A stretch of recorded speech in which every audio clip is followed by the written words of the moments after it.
Muito bom. Primeiramente, um abraço a todos que estão aqui, a todos que estão lá em Goiânia, Salvador, e a todos aqueles que estão nos acompanhando aí agora, online, nesse momento. Eu tenho dito para corrigir, uma coisa assim na nossa vida, que online não é remoto, é presencial no espírito. Amém, amados? Porque Jesus disse que ele estaria indo embora, a gente não ia pegar nele corporeamente, mas a gente teria o mesmo espírito, ligados no mesmo espírito, movidos do mesmo espírito. Isso é online. Então agora nós somos o mesmo espírito, a mesma identidade, a mesma natureza sendo comungada, partilhada, manifestada, materializada. Amém? Uma honra, um grande privilégio mesmo, um abração para minha casa lá, a Lana, com as crianças que estão lá agora, os filhos, netos, tudo reunido, a Lana está lá reinando em vida. Então, um grande privilégio. Muita gente perguntou por que ela não veio, eu falei assim, vai lá em Goiânia e do lado dos netos, de todo mundo lá, você pergunta por que ela não veio, tá bom? A distância assim não vale. Muito bom, graças a Deus. Os nossos fundamentos não mudam. Aquilo que é essencial, que é fundamental na nossa vida, não muda. É sobre isso que a gente quer compartilhar aqui hoje, sobre aquilo que é essencial, fundamental, aquilo que define a nossa natureza, a nossa identidade e a nossa vocação, nosso propósito conquanto Ministério Sal da Terra. Eu queria que você anotasse esse dia, 17 de abril de 2025, uma quinta-feira, véspera de uma sexta-feira da Paixão. Amanhã é um dia de crucificação, aí se anota o dia de amanhã, porque essa conferência Sal da Terra está acontecendo num momento histórico, emblemático, profético da nossa vida. E o Ministério Sal da Terra sempre foi caracterizado por algumas transições, transformações essenciais na preservação daquilo que é a nossa identidade, a nossa natureza e aquilo que é a nossa vocação. Esse ano de 2025, muito especialmente, essa conferência marca mais uma fase de transição, de transformação, da gente poder avançar e alcançar expressões ainda mais intensas, mais verdadeiras, mais autênticas daquilo que de fato é a nossa vocação e o nosso ministério conquanto Ministério Sal da Terra. Ainda que para isso a gente tenha que sacrificar algumas formas, algumas estruturas em favor daquilo que é a essência da nossa vocação. Mas, exatamente para que a gente possa discernir a natureza e o espírito dessa hora, e eu quero que você preste muita atenção em toda a cena que está desenhada aqui. Tudo que está aqui, a gente não combinou com Goiânia. Lá em Goiânia também, a mesa que estava lá, servindo de amparo para a mensagem compartilhada pelo César, eu e o César não conversamos absolutamente nada sobre o que a gente ia compartilhar aqui essa noite. Depois vocês vão ver a sinergia, a congruência daquilo que foi compartilhado lá e do que está sendo compartilhado aqui agora. Inclusive pelo cuidado da mesa aqui, toda a cena, não é um púlpito, é uma mesa, e a gente quer que isso seja emblemático, isso seja realmente assim uma figura pedagógica na vida de todos, nessa noite tão especial. Por quê? Lembrando que Jesus não estava num culto e nem pregando de um púlpito. Jesus estava numa mesa, conversando com seus amigos, para poder significar a cruz, o sacrifício, aquilo que seria a entrega, aquilo que seria o momento, a consumação de um tempo para que pudesse ser inaugurado um novo tempo. Amém? Então foi a partir de uma mesa que a cruz foi significada. Se você não discernir a mesa, a cruz, o sacrifício, a oferta nunca vai fazer sentido na sua vida. Jesus nunca repetiu a cruz, mas ele insistiu em repetir a mesa. até que a cruz fosse entendida. Sem a consciência, sem a comunhão, sem o testemunho, sem o espírito da mesa, nós nunca vamos entender a obra da cruz. Mas para isso, eu queria agora fazer um tributo de fé. Algumas pessoas que foram essenciais para que a gente pudesse estar vivendo esse momento aqui. E esse tributo vai primeiro aos nossos pais. Porque a gente era muito jovem mesmo. Nós éramos todos menos de 30, talvez a exceção do Helder, que já era órfão de pai. Mas a exceção do nosso querido amigo Helder, que já foi, todos nós recebemos um amém dos nossos pais. E eu creio que esse tributo é importante para iluminar seu entendimento. Porque a mãe quer proteger. A mãe quer garantir que as coisas vão continuar sendo do mesmo jeito e que os filhos não vão sofrer nenhum risco e nem vão estar expostos a nenhum tipo de perigo. E é por isso que muitas vezes nós temos vivido realidades órfãs. As estruturas são maternas. As metodologias são maternas. As teologias são maternas. Mas Deus não quer ser reconhecido através de uma teologia correta. Deus não quer ser reconhecido através de uma estrutura ou de uma metodologia adequada que nos poupe de erros e acertos. Deus quer ser conhecido como Pai. Aquele que está disposto ao sacrifício, à distância, ao não conhecido, ao incompreendido, num investimento honesto e verdadeiro naquilo que é a vocação transgressora dos seus filhos. Os filhos de Deus não foram chamados à conformidade. Os filhos de Deus não foram chamados à crença de fazer bem feito o que já foi feito. Mas cada filho de Deus foi chamado ao solene, sublime e eterno compromisso de ser um profeta. A promessa de Deus para cada um dos seus filhos é que eles serão profetas. E o profeta, para ser profeta, ele tem que ser, antes de tudo, um transgressor. Porque o profeta só será profeta se ele for a própria encarnação da eternidade, mas não a expectativa de um futuro. Se você quiser matar um profeta, carrega ele com as suas expectativas de futuro. Obriga ele a responder à sua ansiedade. Obrigue um profeta a reconhecer seus esforços e a recompensar suas expectativas. Mas se você quiser de fato ser um pai de profeta, como a palavra de Deus prometeu, então bem-vindo ao transtorno. Bem-vindo à inquietude. Bem-vindo à transgressão.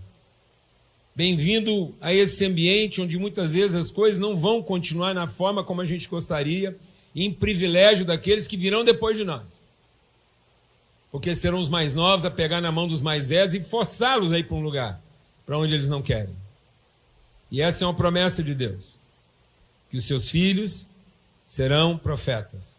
Por isso o Ministério Sal da Terra nunca foi um ministério vocacionado para satisfazer, contemplar ou recompensar a expectativa das nossas crenças, mas para oferecer um ambiente seguro de transgressão, de ruptura, de avanço e de transformação, onde as formas estarão sempre a serviço daquilo que é a visão, o propósito, onde as próximas gerações é que serão privilegiadas com o sacrifício das coisas do nosso passado, deixando para trás as coisas que ficam para trás.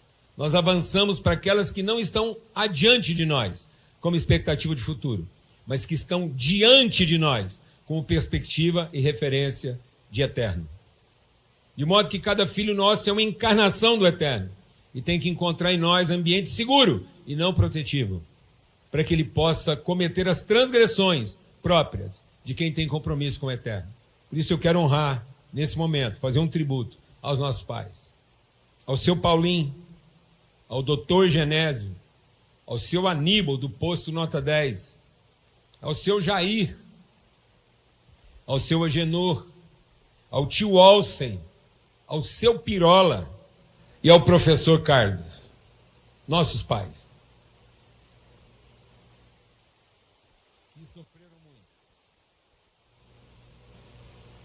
acreditando que as ideias loucas que povoavam a nossa cabeça fariam sentido. Não fazia sentido para eles. No entanto, nós nunca encontramos nesses homens qualquer palavra de resistência. Eles nunca duvidaram daquilo que Deus colocou de maneira tão verdadeira no nosso coração. E ao contrário de oferecer resistência, fizeram sacrifícios emocionais e próprios para investir na nossa vida. Foram os primeiros a investir. Foram as primeiras pessoas que disseram amém para o nosso sim. Quero repetir o nome desses homens: seu Paulinho, doutor Genésio, seu Aníbal, seu Jair, seu Agenor, tio Olsen, seu Pirola, professor Carlos. À exceção talvez do meu pai, nenhum desses homens ocupou um púlpito. Nenhum desses homens foi líder proeminente de uma igreja. Nem tampouco frequentaram os ambientes devocionais ou religiosos aos quais nós estávamos acostumados. Mas creram. E investiram. Abriram mão dos seus próprios sonhos a nosso respeito, para crer que Deus estava gerando através da nossa vida algo que ainda não tinha sido visto. Quero também fazer um tributo ao Conselho de Pastores de Uberlândia. Talvez muita gente não saiba, mas a primeira igreja Sal da Terra, do Ministério Sal da Terra, quando a gente deixou de ser igreja presbiteriana do Jardim Caraíba, o culto de instalação da primeira igreja Sal da Terra foi conduzido, foi orientado, foi abençoado pelo Conselho de Pastores dessa cidade. Pastor Paulo Henrique, da Quadrangular, é quem estava lá nos ungindo, nos reconhecendo. E todo o conselho da cidade, de todas as suas denominações representadas, estavam lá dizendo amém para aquele grupo de jovens. E crendo inclusive na nossa liderança, sobre a vida de gente muito mais experiente do que nós, e que em espírito se submeteram à nossa orientação e creram que a gente podia ser nessa cidade, para todo o Brasil e para o mundo, um exemplo de unidade e de fé, como tem sido até hoje. Por isso vocês não imaginam o que significa para mim chegar aqui hoje e ter o nosso encontro, celebrando esse aniversário, sendo aberto pelo representante do Conselho de Pastores aqui na cidade, o Bispo Carlos, um amigo, antes de tudo. Ele é que assumiu. Lembra? O templo que estava até desativado lá e que o Sal da Terra hospedou. A igreja metodista nos cedeu tão gentilmente o templo ali, as instalações ali na Rio de Janeiro. Durante um bom tempo a gente funcionou lá, hospedado pela igreja metodista, e depois você reassumiu lá, não foi isso? Então, bênção, graças a Deus. Por isso, em honra a esses homens e essa história, eu quero tirar o meu chapéu e oferecer ele ao representante do Compaz que está aqui, Carlos.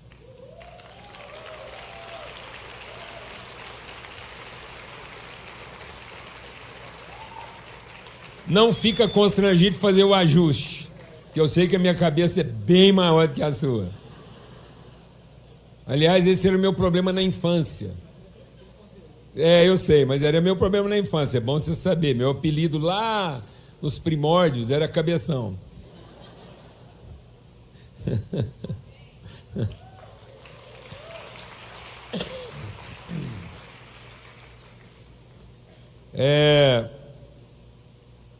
Eu quero convidar você a abrir sua Bíblia lá em Efésios. Carta de Paulo aos Efésios, no capítulo 4.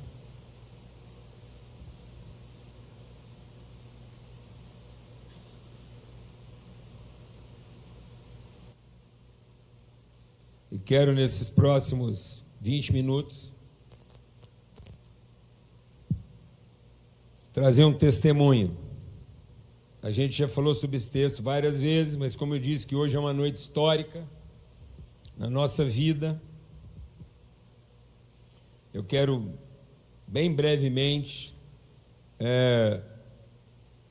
conversar um pouco sobre aquilo que são os nossos fundamentos, aquilo que é a nossa plataforma colocada sobre esses fundamentos e aquilo que são os elementos essenciais da nossa partilha. Por isso eu escolhi uma mesa.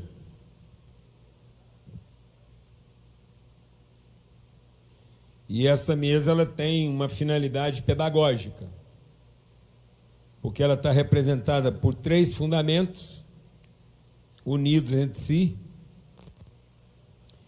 Então eu quero falar brevemente sobre quais são os nossos fundamentos e que não mudam. E qual é a plataforma colocada sobre esses fundamentos. A plataforma funcional. O que é a nossa vocação funcional sobre esses fundamentos? E quais são os elementos colocados sobre essa plataforma para servir, para alimentar, para dar sustentação e suporte àquilo que é a nossa vocação. Então está tudo representado aqui. Amém? Então, esses elementos aqui estão figurados de maneira pedagógica para que você possa discernir isso de maneira bem ilustrativa, a partir de Efésios 4. Portanto, irmãos, como prisioneiro do Senhor, rogo que vivam de maneira digna da vocação que receberam. Sejam completamente humildes e dóceis, pacientes, suportando-vos uns aos outros em amor.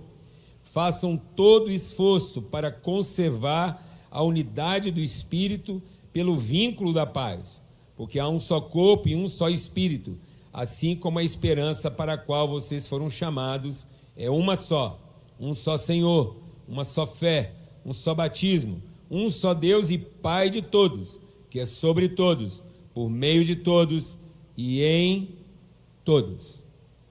Amém, irmãos? Esse texto é o texto que fundamenta tudo aquilo que a gente vive, tudo aquilo que a gente viveu e quer viver como Ministério Sal da Terra, aquilo que traduz a essência da nossa vocação, está nesse texto de Efésios 4. E a partir da leitura desse texto, posto aquilo que Paulo está fundamentando aqui. Efésios 4 é um texto que faz uma transição daquilo que é a eternidade do propósito de Deus. E a eternidade do propósito de Deus não é uma pessoalidade divina querendo ser reconhecida pelo seu poder, reconhecida pela sua capacidade, nem pela sua competência. A natureza de Deus a ser revelada não é a sua divindade. A natureza de Deus a ser revelada na criação através da igreja é a sua paternidade. Tudo se fez a partir do conselho da Trindade. E o conselho da Trindade é Pai, Filho e Espírito Santo. Se tem uma coisa essencial naquilo que é a vocação do Ministério Sal da Terra, é conselho. E muitas vezes as pessoas pensam que conselho é a organização diretiva das congregações. Nunca na sua vida confunda conselho com uma diretoria, uma presidência, um organismo executivo. Conselho na palavra de Deus não é uma diretoria executiva que garante o funcionamento, a manutenção de uma estrutura ou a continuidade de uma determinada doutrina. Conselho é a própria natureza de Deus. Conselho é a forma como Deus revela a sua natureza e as suas virtudes. Por isso que conselho não é uma reunião de pessoas que vão palpitar sobre uma determinada decisão. Muitas vezes a gente pensa que o conselho da igreja é uma reunião de conselheiros, plural, onde cada um vai dar a sua opinião. Não, conselho de uma igreja não é uma reunião de conselheiros onde cada um tem a sua opinião e prevalece a opinião melhor ou aquela que tiver mais consenso. Conselho é o ambiente espiritual onde a vontade eterna de Deus se manifesta. Por isso que o conselho vale pela sua natureza e não pela ordem. O conselho é o garantidor da natureza da igreja e não da sua ordem. Por isso, qualquer ordem estabelecida a partir da natureza conselho, ela será bem-sucedida. Ainda que seja uma ordem absurda, porque ela foi formada em conselho. Por isso que a palavra de Deus que diz que quando 2 ou 3 vivem em comunhão, onde 2 ou 3 concordam, aí a vontade de Deus se revela. Então o conselho não é para que a vontade de cada um seja colocada em votação. O conselho não é um ambiente onde eu trago a minha vontade para saber qual é a opinião de cada um a respeito da minha vontade. E para eu ter pessoas que vão ser solidárias à minha opinião. Isso não é conselho. Isso é diretoria executiva. O conselho é um ambiente espiritual, relacional, afetivo, onde a vontade de Deus pode ser revelada. Então o conselho não é garantidor de uma expectativa futura. O conselho é garantidor da revelação do eterno. É o ambiente espiritual do conselho que garante que o eterno de Deus pode ser revelado e estabelecido. Por isso cada um pode ter uma opinião, cada um pode ter um parecer, cada um pode ter um estilo. E você pode proclamar seu estilo. Você pode ser defensor das suas ideias. Você pode se organizar de acordo com as suas ideias. Você pode dar a sua vida em favor das suas ideias. Mas isso só será o conselho eterno de Deus revelado através da sua vida, se num ambiente relacional essa vontade se revelar como o propósito eterno de Deus para toda a família e não para o seu ministério. O conselho de Deus é em favor da família e não de uma determinada denominação ou de uma determinada congregação. Por isso que o conselho de Deus é para que a família seja abençoada e para que todas as famílias da terra sejam abençoadas. Então, o conselho não pretende a felicidade, o êxito, o sucesso de um determinado grupo. Se alguém está trabalhando para ter o sucesso de um determinado grupo, isso não representa a bênção de Deus para todo tipo de família que existe na face da terra, então isso não é o conselho de Deus. O conselho de Deus é para que sejam benditas todas as famílias da terra. É o eterno. Por isso ele é de natureza. Então o conselho de Deus não é para que os atributos de Deus sejam manifestos. O conselho de Deus, por exemplo, não é para orientar um culto. O conselho de Deus é para orientar uma relação.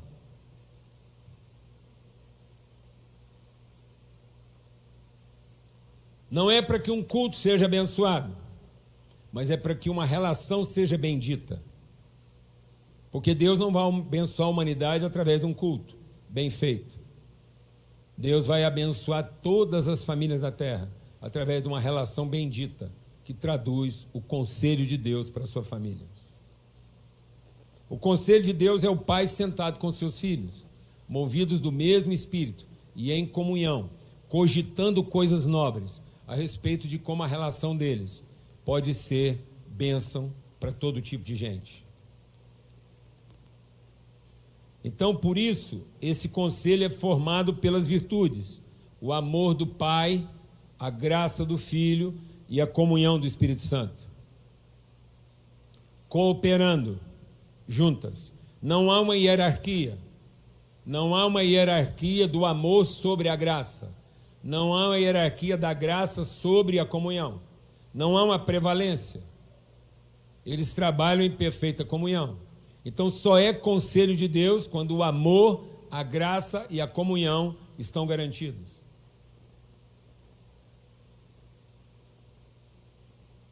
De modo que o amor do Pai é a sua referência, é sua origem, não é hierarquia.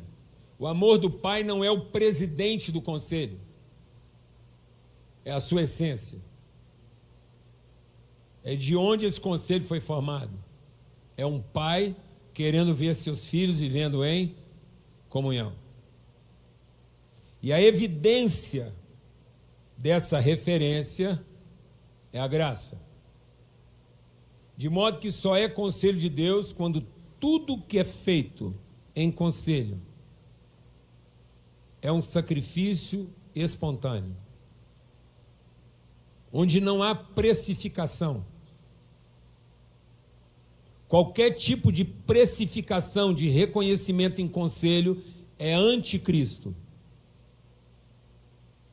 Qualquer expectativa de reconhecimento em conselho é anticristo. Qualquer tipo de garantia de resultado em conselho é anticristo.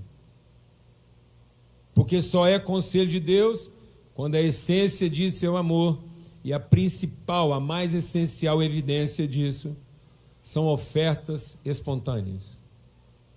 Onde não há salário, onde não há recompensa, onde ninguém investe alguma coisa esperando receber alguma coisa em troca. Mas é um sacrifício espontâneo. Onde não há dano, onde não há prejuízo, porque não há juízo prévio de mérito. Qualquer pessoa que se sente prejudicada num conselho é porque teve a presunção de presumir que receberia algum tipo de reconhecimento. Então, quem se sente prejudicado é porque é soberbo, é vaidoso, é presunçoso de achar que poderia fazer alguma coisa esperando algum tipo de reconhecimento ou recompensa. Toda oferta em conselho é espontânea, porque essa é a principal e mais essencial evidência de que esse conselho se fundamenta em amor, graça e comunhão. Por isso que tudo no conselho é em favor de todos, em todos, por todos e com todos. Porque é um só Pai, em todos, por todos, com todos e através de todos.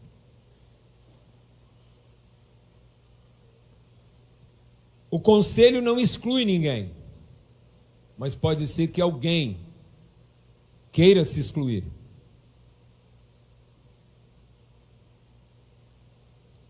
O conselho, ele sempre conhece a todos, porque não trabalha reconhecendo ninguém. O trabalho do conselho é garantir que todos conheçam e sejam conhecidos, ainda que em alguma circunstância sejam irreconhecíveis. Pode ser que num determinado momento alguém do conselho se torne irreconhecível, como o próprio Jesus. No momento maior da sua entrega e do seu sacrifício, ele confessa que não era possível para ele reconhecer a presença de Deus com ele. E ele se tornou tão deformado de dor e sofrimento em favor dos seus irmãos, que se tornou irreconhecível como expressão de Deus diante de nós. Mas quem convive e comunga conselho é capaz de conhecer um irmão na sua forma mais irreconhecível de pessoa, porque vive em comunhão. Amém, amados?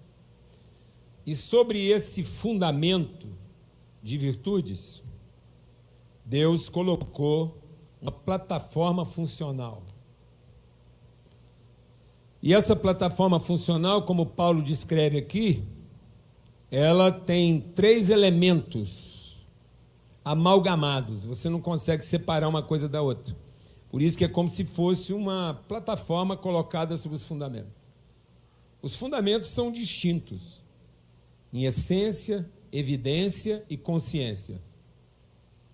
Mas a plataforma, você não sabe dizer direito onde começa uma coisa e onde termina a outra. E a plataforma que dá sustentação à vida da igreja, que está sob esses fundamentos, é a unidade.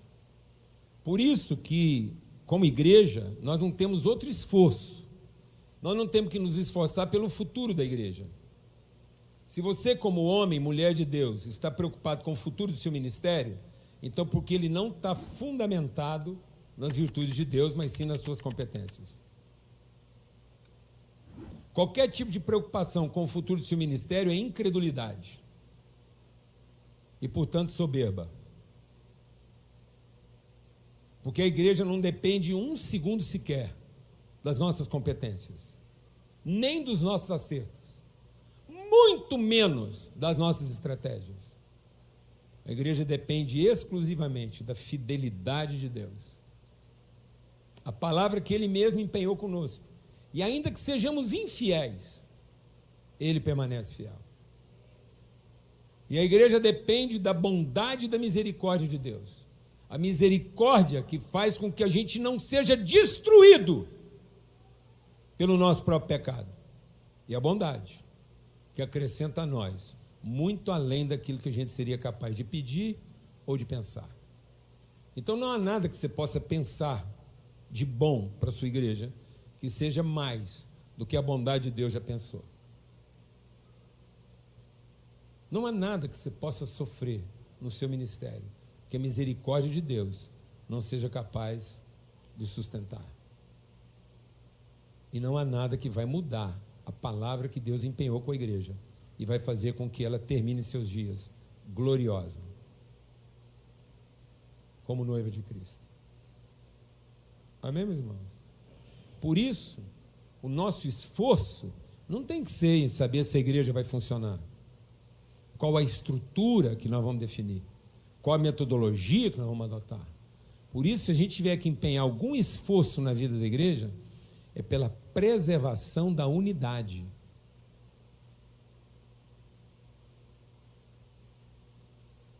É pela qualidade das nossas relações. Ele não mandou você se esforçar pela sua campanha evangelística. Ele não mandou você se esforçar pelo tamanho do seu prédio. Ele não mandou você se esforçar pelos equipamentos que você usa. Ele não mandou você se esforçar nem em aconselhar pessoas. Tem alguma palavra aqui? Se esforce em aconselhar pessoas para que elas não fiquem loucas nos problemas que elas têm? Mandou? Não mandou?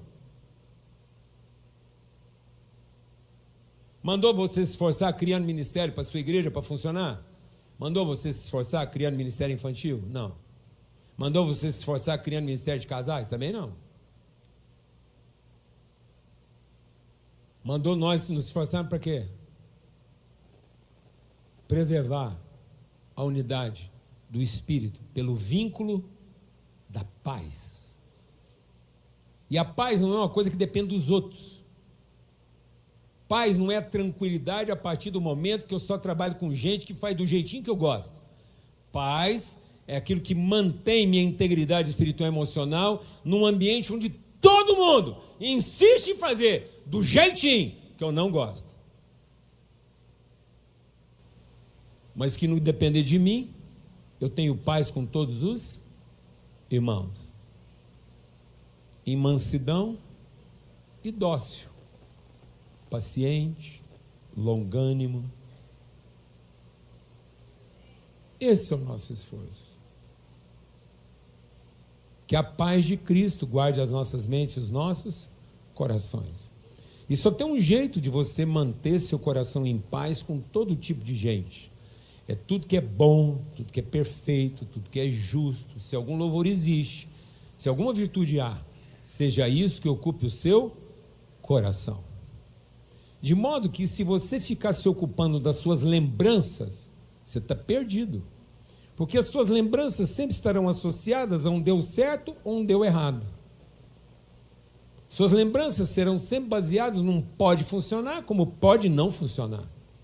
E as suas lembranças vão destruir você, a não ser que elas sejam vencidas pela sua memória. Quero trazer à memória aquilo que me dá esperança. Por isso minha mente, meu coração, minhas veias só se alimentam daquilo que é bom, daquilo que é verdadeiro, daquilo que é justo, aquilo que de boa fama há e aquilo que tem louvor. Porque se for isso que ocupa o meu coração, eu vou ter paz com todo tipo de gente.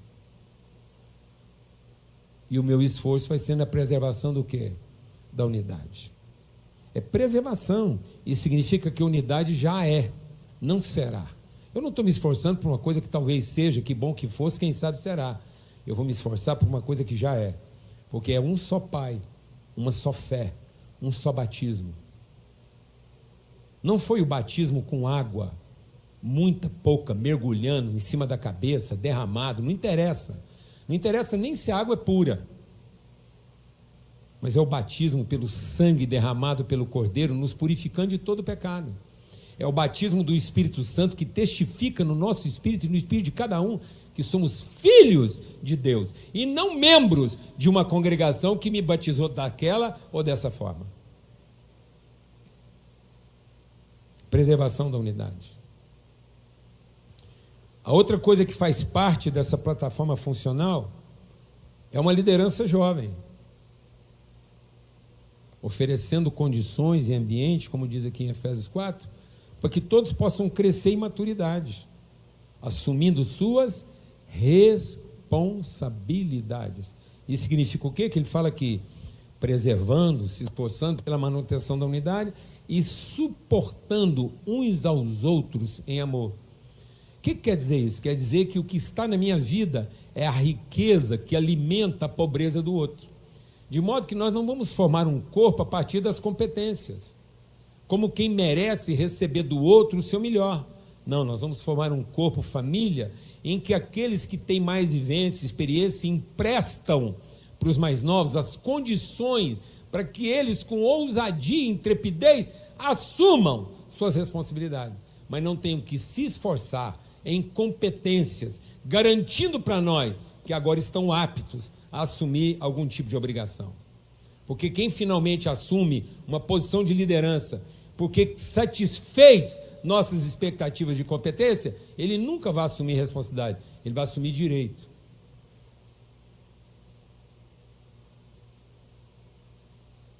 E nós não estamos aqui para criar condições para que cada um de vocês, cada um de nós assuma o direito correspondente das suas competências, mas que os nossos líderes mais jovens encontrem entre nós ambiente seguro, de ousadia, para assumir responsabilidade.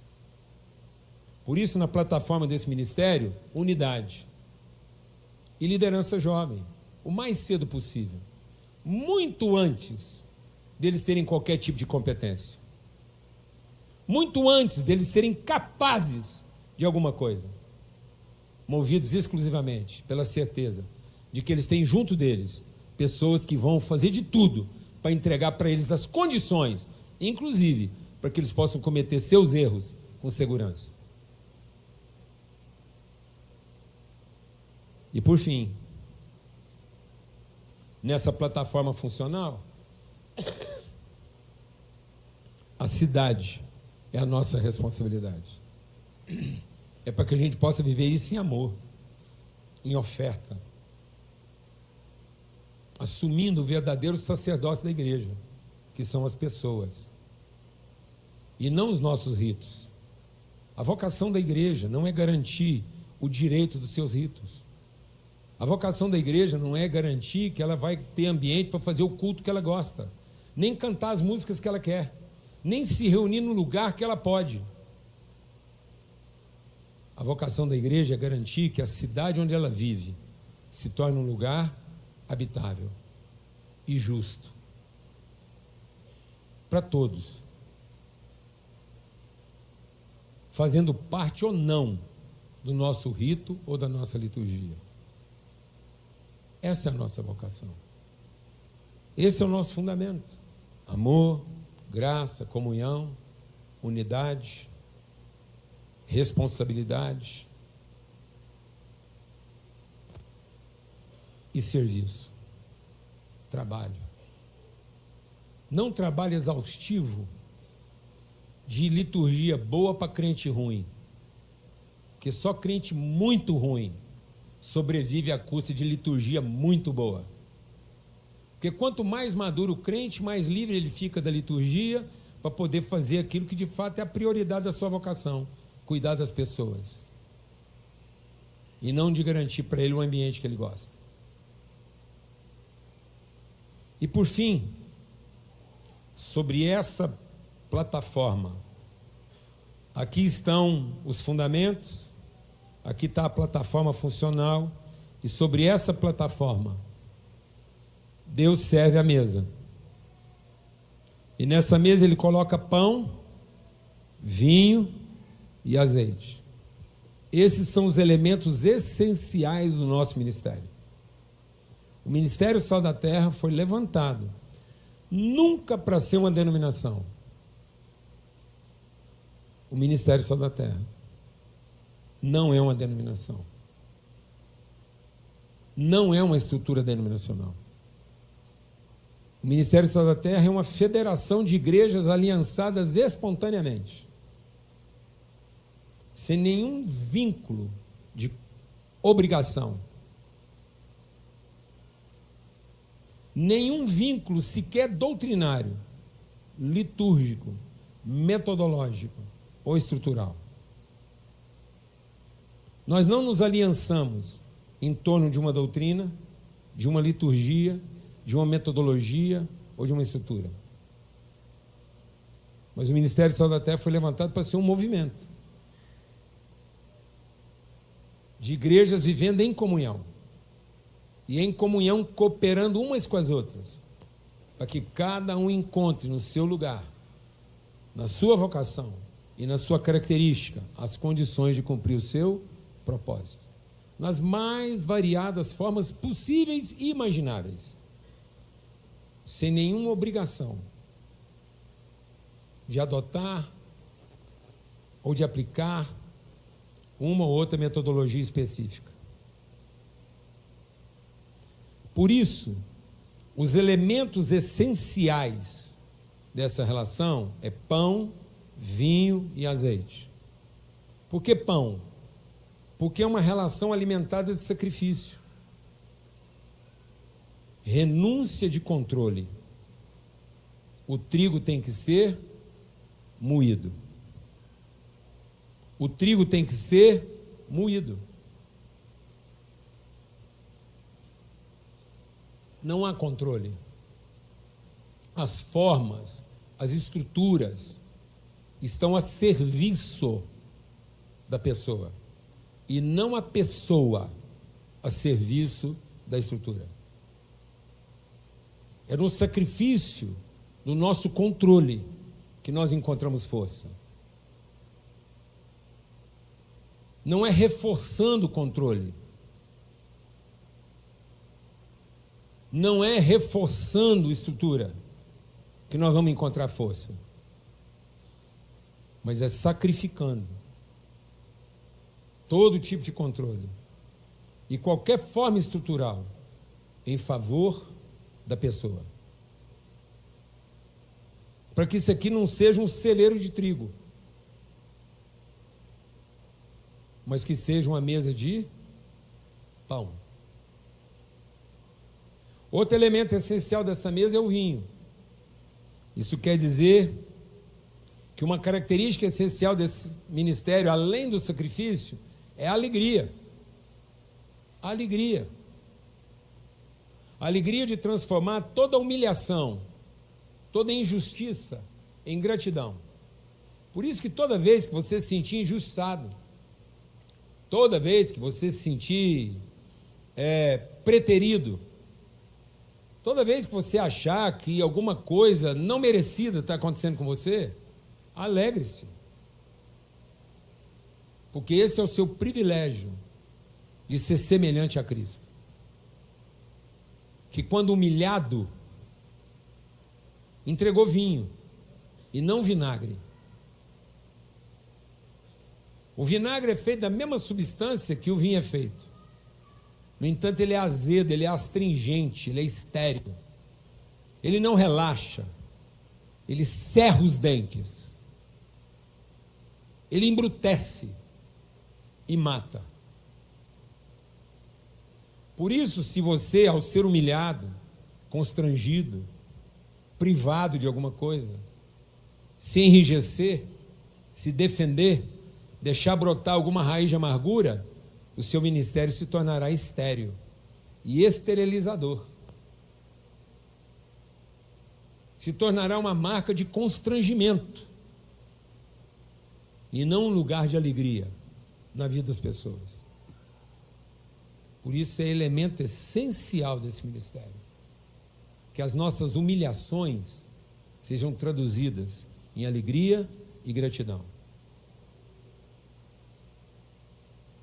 Que os nossos constrangimentos sejam traduzidos em força e não em pedra. Amém, irmãos? E por fim, que toda pressão sofrida pela azeitona se traduza em consolo, perseverança, longanimidade. Um óleo que fresco derramado sobre a cabeça renova seu ânimo e a sua disposição. Te enche de autoridade para continuar exercendo aquilo que é a sua vocação. De modo que aqui está o sacrifício do controle, aqui está a renúncia do direito, e aqui está o ânimo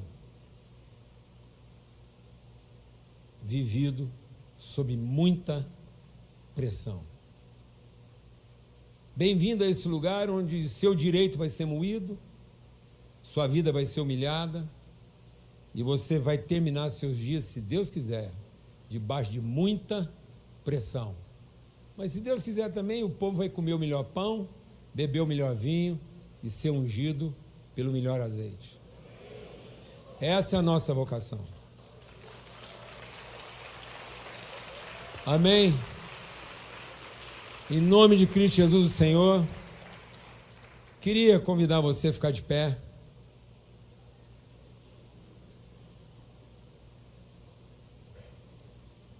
E que você olhasse para o lado, quem está do seu lado, aí, e aí, moído?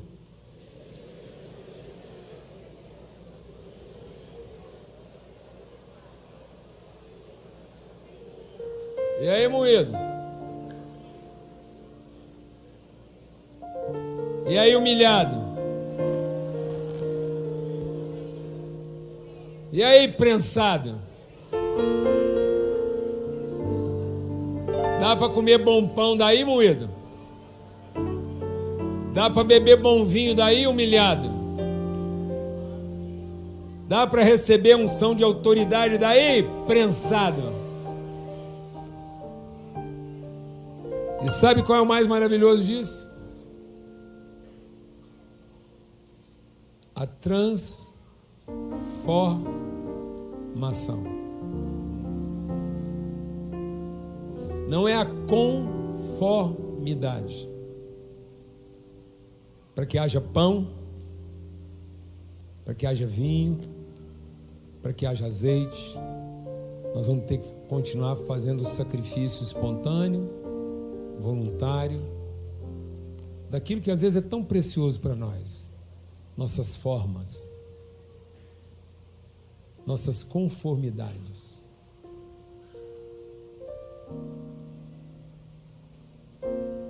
Bem-vindo a mais um tempo de profunda transformação.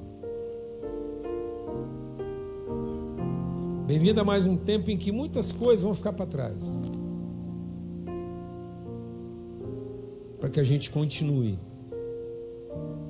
vivendo transformações, que faça de nós um povo compromissado a oferecer pão, vinho e azeite, e não a ser um depósito de trigo, um belo cacho de uva, ou um petisco, azeitona, na festa de algum bacana.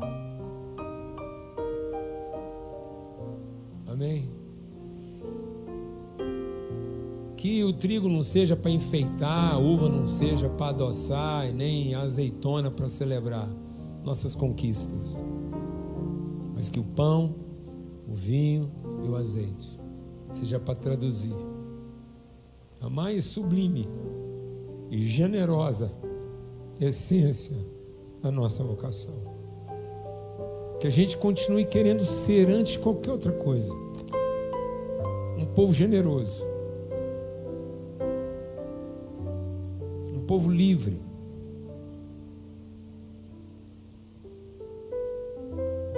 povo feito de amor, de graça e de comunhão. Um povo que tem como razão na vida a unidade, a responsabilidade e o trabalho. Amém, irmãos? Que o amor de Deus o Pai, a graça bendita do seu Filho Cristo Jesus e a comunhão, a unidade do Espírito Santo de Deus continue sendo testemunhados, vividos, manifestados através da nossa vida. Que nessa mesa nunca falte pão, vinho e azeite para todos que chegarem até nós, vindo de qualquer lugar, vivendo qualquer tipo de prática, serão primeiro acolhidos, primeiro alimentados, primeiro sarados, primeiro celebrados e então orientados. Amém? A paz de Cristo, o Senhor, seja sobre todos. Que o Senhor faça resplandecer sobre todos nós o seu rosto e nos dê paz sempre. Amém.